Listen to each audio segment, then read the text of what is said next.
বন্ধুরা, আমি কি তোমাদের সঙ্গে একটু খেলতে পারি? একটি ছাগল তার দিকে তাকিয়ে বলে, কি বললে? তুমি আমাদের সঙ্গে খেলবে? আমি হয়তো তোমাদের মতো দ্রুত দৌড়াতে পারবো না, তবুও চেষ্টা করতে পারি। চেষ্টা করে আর কি হবে? দু পা এগুতেই তো ধপাস করে পড়ে যাবে। তুই আমাদের সঙ্গে খেলতে আসিস না মিটু, তোর জন্য আমাদের সবাইকে ধীরে ধীরে খেলতে হবে। কিছুক্ষণ খেলার পরই তার দুর্বল পা কেঁপে ওঠে। মিঠু মাটিতে পড়ে যায়। দেখলি, বলেছিলাম না তুই আমাদের সাথে পারবি না, তারপরও খোঁড়া পানি আমাদের সাথে খেলতে লেগে গেলি। হ্যাঁ, ওই দেখ দেখ, মিঠু আবার এসেছে। এই সকালে এত কথা শুনেও আবার আমাদের কাছে আসতে তোর লজ্জা করলো না? আমি তোমাদের কাছে আসিনি, আমি এই মাঠে ঘাস খেতে এসেছি। এই মাঠ কি শুধু তোমাদের? হ্যাঁ, আরে বাবা, আমরা সেটা বলছি না, কিন্তু তুই তো জানিস আমরা যখন দৌড়াই বা খেলি তখন তোকে নিয়ে অনেক সমস্যা হয়। তুই ধীরে খেলিস, তোর এই ধীর গতির জন্য আমাদের খেলাটাই নষ্ট হয়ে যায়। আমি তো তোদেরকে বলিনি যে তোরা আমাকে খেলাতে রাখ। তোরা তোদের মতো খেল, আমাকে আমার মতো থাকতে দে। কিন্তু শুধু আমার পা দুর্বল বলে আমাকে এমন ভাবে কথা বলিস না। তোরা এমন ভাবে কথা বলিস যেন আমি এই গ্রামের কোনো প্রাণীই নই। আমরা তোকে ঘৃণা করি না মিঠু, কিন্তু সত্যি কথা হলো তোকে দেখলে আমাদের অদ্ভুত লাগে, বুঝলি? সবাই যখন দৌড়ায় তুই তখন হাঁটতেই পারিস না, সবাই যখন খেলতে পারে তুই খেলতেই পারিস না। তাই আমরা তোকে আমাদের সঙ্গে নিতে চাই না।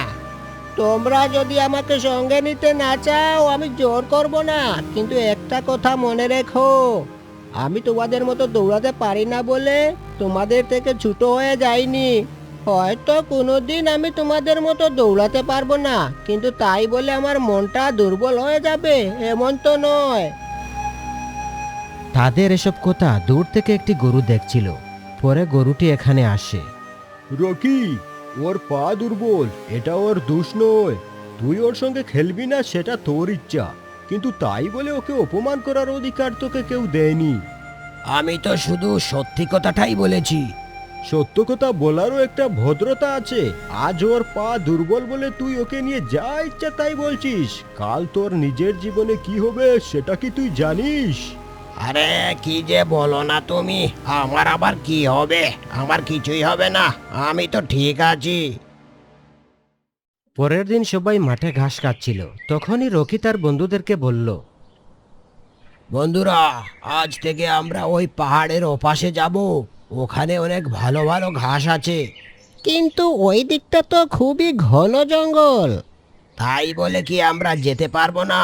আমরা কি এতটাই দুর্বল? প্রতিদিন গ্রামের মাঠে ঘাস খেয়ে থাকলে তো সারা জীবন এখানেই পড়ে থাকতে হবে।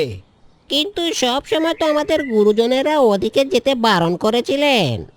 তোরা সবাই একটা জিনিস জানিস তো, গুরুজনেরা সব সময় ভয় দেখায়। ওখানে কোনো বিপদ নেই, আর থাকলেও আমরা সবাই মিলে সামলে নিতে পারবো। মিঠু তখন দূর থেকে তাদের কথা শুনে এবং সে ধীরে ধীরে তাদের কাছে আসে। রকি, ওদিকে না যাওয়াটাই ভালো। তুই আবার শুরু করেছিস? তুই তো আমাদের সঙ্গে আসবি না, তাহলে আমরা কোথায় যাব সেটাও কি তুই ঠিক করে দিবি? হ্যাঁ, আমি তো তোমাদের সবার ভালোটাই চাই। গতকাল রাতে বৃষ্টি হয়েছে, তাই ওই পাহাড়ের মাটি অনেক নরম। আমি সকালবেলা ওদিক দিয়ে এসেছিলাম, রাস্তার পাশের মাটি একটু ভেঙে পড়েছে। রাস্তা একদমই ভালো না। কি বললি? তুই সকালবেলা ওদিকে গিয়েছিলি? হ্যাঁ, তুই তো ঠিক মতো হাঁটতেই পারিস না রে, তাহলে এত দূর গিয়ে আমাদের জন্য খবর নিয়ে আসার দরকার কি ছিল? তোমরা আমার কথা বিশ্বাস না করলে আমি আর কিছু বলবো না, শুধু বলবো সাবধানে যেও। বন্ধুরা, তাহলে চলো সবাই, আজ প্রমাণ হবে কে ঠিক আর কে ভুল। মিটু, আমি দূর থেকে তোদের সব কথা শুনেছি। তুই ওদেরকে এতবার সাবধান করলি কেন? ওরা আমাকে পছন্দ করে না সেটা আমি জানি, কিন্তু বিপদে পড়লে তো আমি আর চুপ করে থাকতে পারি না। সত্যি মিটু, তোর শরীর দুর্বল হতে পারে, কিন্তু তোর মনটা যে কতটা শক্ত সেটা হয়তো ওরা এখনো বুঝতে পারেনি। হ্যাঁ, একদিন হয়তো বুঝবে।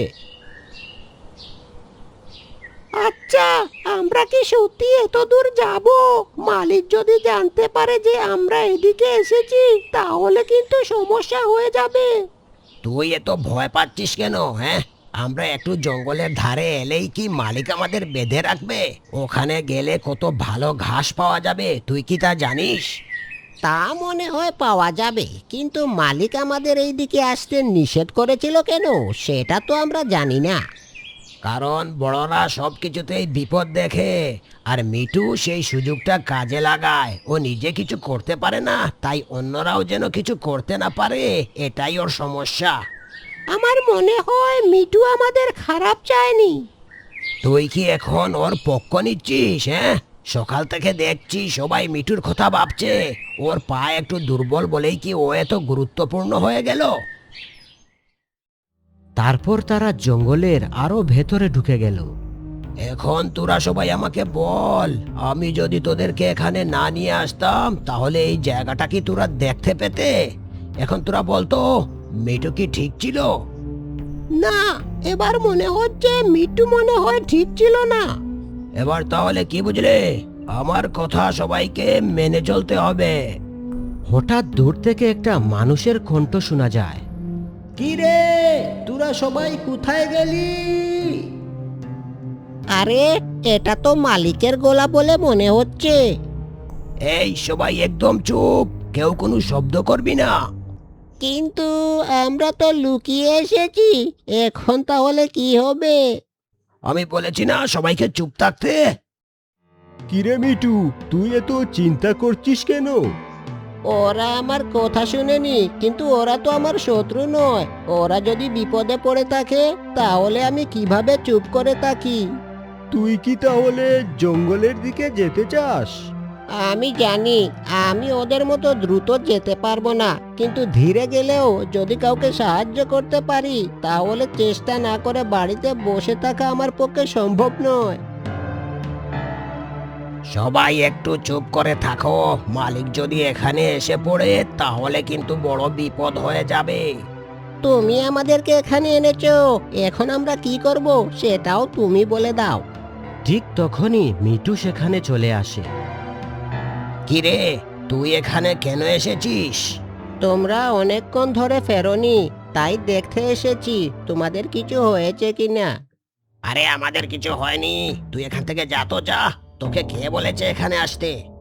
ঠিক আছে, তবে চলো সবাই একসাথে ফিরে যাই। এখানে তোমাদের আসা একেবারেই উচিত হয়নি। এই শোন, আমাদের জন্য তোর এত চিন্তা করার দরকার নেই। তুই তোর নিজেকে নিয়ে চিন্তা কর। এই ভাঙা পা নিয়ে আমাদেরকে জ্ঞান দিতে এসেছিস? হ্যাঁ, তুই সব সময় আমাদের পেছনে লেগে আছিস। তোর কি খেয়ে দেয়ে কোনো কাজ নেই? আমি তো তোমাদের সবার ভালো চাই, তোমরা আমার সাথে এমন ব্যবহার কেন করছো? আমরা চাই না তুই আমাদের সঙ্গে থাকিস। তুই যেখানেই থাকিস সেখানেই সমস্যা হয়, তাই ভালো ভালো বলছি এখান থেকে চলে যা। ঠিক আছে, আমি তোমাদের আর বিরক্ত করব না, আমি চলে যাচ্ছি। কিন্তু একটা কথা মনে রেখো, তোমরা আমাকে পছন্দ না করলেও আমি কিন্তু তোমাদের বিপদ চাই না।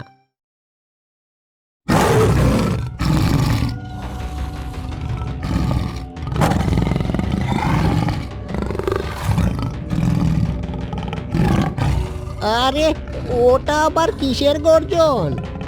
আমার মনে হয় ওটা বাঘের গর্জন। তোমার কথা শুনে তো এবার আমরা বিপদে পড়ে গেলাম। এবার আমরা ওই বাঘের হাত থেকে কিভাবে বাঁচবো? এতক্ষণ তো আমার হয়েই কথা বলছিলি, এখন বিপদ দেখেই আমাকেই দোষারোপ করছিস। হ্যাঁ, করবেই তো, কারণ তোমার কথা শুনে আমরা এখানে এসেছি। তুইও এবার আমার বিরুদ্ধে কথা বলছিস। এবার যার যার জান নিয়ে পালা, জানি না আজ কে বাঘের পেটে যাবে।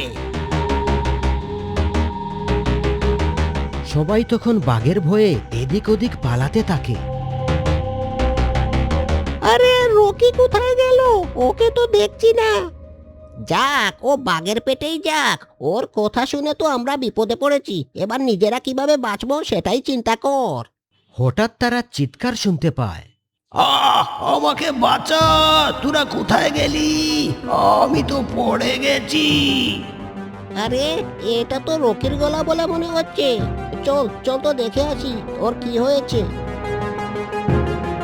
তারপর তারা রকিকে খুঁজে পায়। বন্ধুরা বন্ধুরা, আমাকে তোরা সাহায্য কর। আমি আর হাঁটতে পারছি না, আমার পাটা মনে হয় ভেঙে গেছে। আমরা আবার তোকে কিভাবে সাহায্য করব? এদিকে বাঘের ভয়ে আমরা নিজেরাই কিভাবে বাঁচবো সেটাই চিন্তা করছি। তাই বলে বন্ধু হয়ে তোরা বন্ধুকে সাহায্য করবি না? তোরা কি আমাকে একা ফেলে যেতে চাস? তাহলে তুই কি বলতে চাস? তোর জন্য কি আমরাও বাঘের পেটে যাব? তোর তো পা ভেঙে গেছে, তুই আর বেঁচে থেকে কি করবি? বেঁচে থেকেও তো অনেক কষ্ট করতে হবে, তার চেয়ে বরং বাঘের পেটেই যা। কি, তোরা আমার বন্ধু হয়ে আমাকে এটা বলতে পারলি? বন্ধু? কিসের বন্ধু? তুই তো আমাদেরকে এখানে এনে বিপদে ফেলেছিস। তার চেয়ে ভালো ছিল মিঠুর কথা যদি শুনতাম। মিঠু আমাদের ভালোই চেয়েছিল। আজ আমি সত্যি একটা কথা বুঝতে পেরেছি, বিপদে পড়লে আসল বন্ধু চেনা যায়। ওসব মন ভুলানো কথা বলে এখন আর কোনো লাভ নেই। এই এই এই চল তো চল, আমরা আমাদের নিজেদের প্রাণটা বাঁচাই।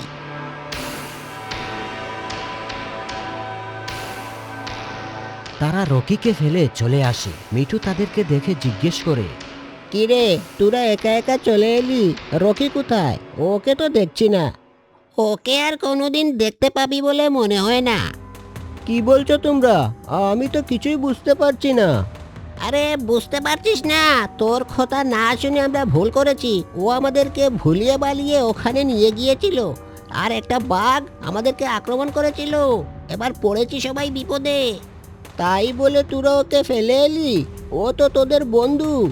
আরে রাখ তোর বন্ধু, ও পড়ে গিয়ে ওর পাটাই ভেঙে ফেলেছে, ওর জন্য আমরাও মরবো নাকি?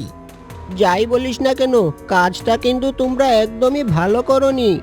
আরে ওর জন্য এত দরদ কিসের? ও তো তোকে কত কথাই বলেছিল, আর তার সাথে আমরাও তোকে কত কথাই বলেছি। ওসব কথায় আমি কিছু মনে করিনি, কারণ আমি এখনো তোদেরকে বন্ধু ভাবি। মালিক, মালিক তাড়াতাড়ি আসুন, রকি জঙ্গলে গিয়ে বিপদে পড়েছে। কি বলিস? ওদেরকে তো আমি জঙ্গলে যেতে বারণ করেছিলাম, তারপরও ওরা আমার কথা অমান্য করে ওখানে কেন গিয়েছিল? আমিও ওদেরকে বারণ করেছিলাম, কিন্তু ওরা আমার কোনো কথা শুনেনি। যাক, এসব কথা বাদ দিন। রকি কিন্তু ওখানে বিপদে পড়েছে। একটা বাঘ নাকি রকিকে আক্রমণ করেছে। আমার কথা অমান্য করে ও যখন ওখানে গিয়েছে আর গিয়ে বিপদে পড়েছে, তখন থাকো ওখানে, আমি ওকে বাঁচাতে যাব না। মালিক, ভুল তো সবাই করে, আর ভুল থেকেই শিক্ষা নেয়। আপনি আর রাগ করবেন না, চলুন, ওকে বাঁচাতে হবে। ঠিক আছে, তুই যখন এত করে বলছিস, দেখছি কি করা যায়।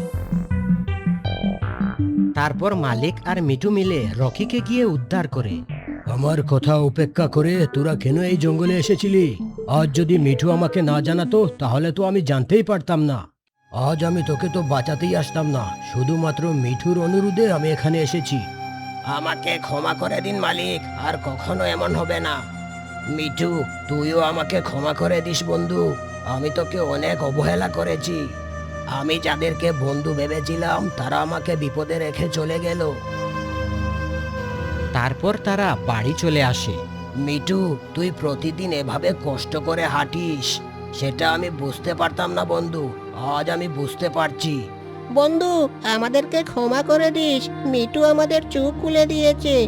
আজ থেকে আমরা সবাই একসাথে মিলেমিশে থাকবো। কোনো শারীরিক দুর্বলতার জন্য কাউকে কখনো অবহেলা বা অপমান করো না, কারণ দুর্বলতা কাউকে ছোট করে না, একটি সুন্দর মনই তাকে সবার চেয়ে বড় করে তোলে।